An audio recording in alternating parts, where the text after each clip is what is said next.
Welcome to another Woohoo Wednesday.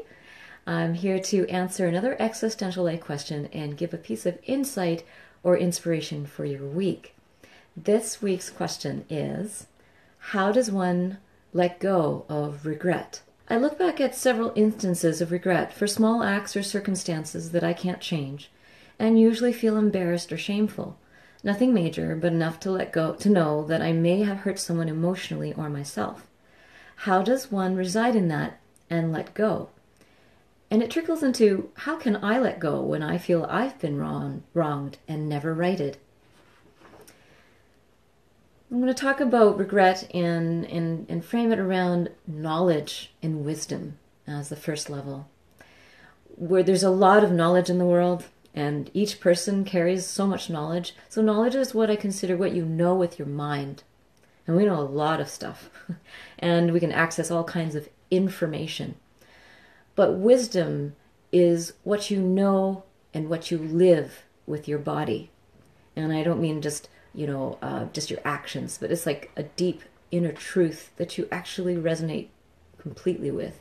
And you live it, you embody it. It is part of you. So knowledge is separate from us in a way. It's just facts and figures and things we know that seem good. But then there's the stuff that we must live, and that's our wisdom. And so with all the knowledge in the world, and in terms of there's so many ways to get healthy, and yet so many of us struggle with that. We know a lot, but we don't have the wisdom inside yet. It's not part of our being. It's not embodied. So when we look at regret, and we look at how maybe we've hurt someone or we were in a circumstance, we may have known that it was the wrong thing to do. Or we might have known better. We always have that saying, oh, we should have known better, or that person should have known better. Well, they might have known it, but did they actually have the wisdom? Do you feel that you really had the wisdom? Because if you had the wisdom, you would have done things differently. So it's that you had the knowledge, but you didn't have the wisdom. You didn't have that embodied reality yet to do something different at the time. So how can you hang on to regret? So instead, I invite you to recognize the difference between when you had knowledge and when you have true wisdom. Now there are things that you do that you cannot help but do because it's part of your lived truth, your lived embodied reality. And that is your wisdom that you can share now that comes from sometimes many acts of regret. And regret can become a precursor to wisdom. Because we know deep in our emotional body that didn't feel good. Regret is a teacher. It guides us to our higher natures. Even if we didn't have role models or parents that taught us what was right and wrong, regret is this deep, intrinsic, compassionate idealist that teaches us. And so it's a teacher, and it's not meant to be a dominatrix flogging you and beating you at every juncture of your life. It's meant to help you stop and take stock of your life and unpack what happened and look at what you want to do next. What would you like to do? And so if you look at regret as a teacher and you as a deep student, then you can be a lover of learning instead of a prisoner of regret.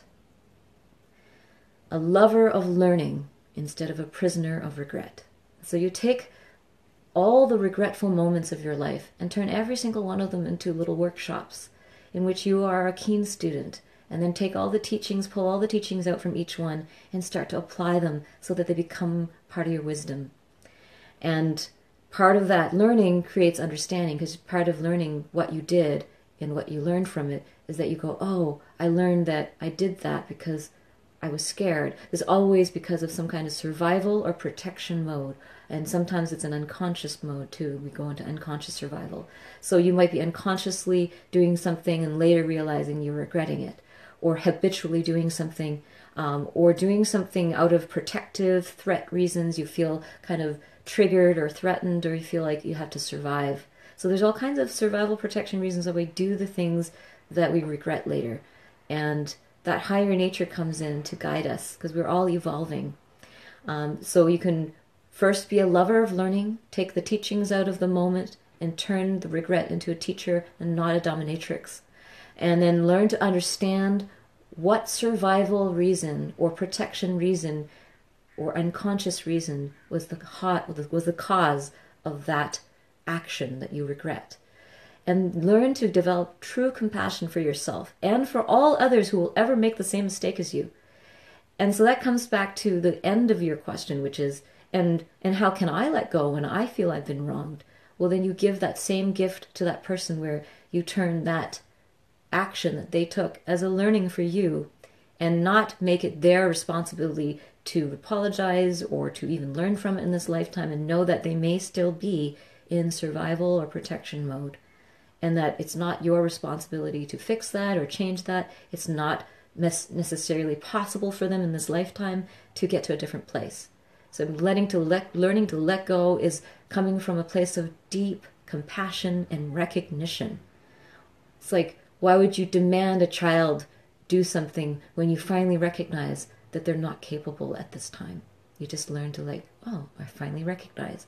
You can let go when you recognize the truth of the situation. It's because of an attachment to a false truth that it makes us attached. We believe that we're not okay until they've apologized, and that's one type of false truth. Or we believe that they owe it to us, that they should know better. Again, there's that they should know better, or I should have known better. So that false belief that we should have known better, our lack of understanding between the wisdom and the knowledge, that duality of what's the difference. If I knew something to be better, why didn't I do it? Well, just didn't have the wisdom or experience. The emotional intelligence had to come from experience, from regret. And the last thing I would say is to practice forgiveness in 3 stages. First is to free yourself. Don't make yourself a prisoner. And to free anybody else from the equation too. Don't make them your prisoner of your resentment, prisoner of your expectations. Free people from your expectations. It takes a lot of practice to do that, and you have to do it over and over again. And the next level is to practice art of graceful apology. Whenever you realize you've done something, make amends, make apologies, and see them not as losing gestures, but as loving gestures.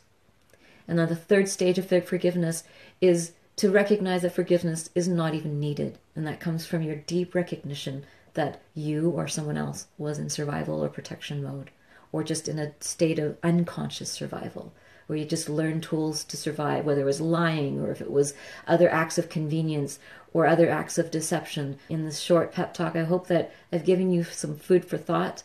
I hope that you have something to take away from this that you can practice right away. Be a lover of learning, not a prisoner of regret.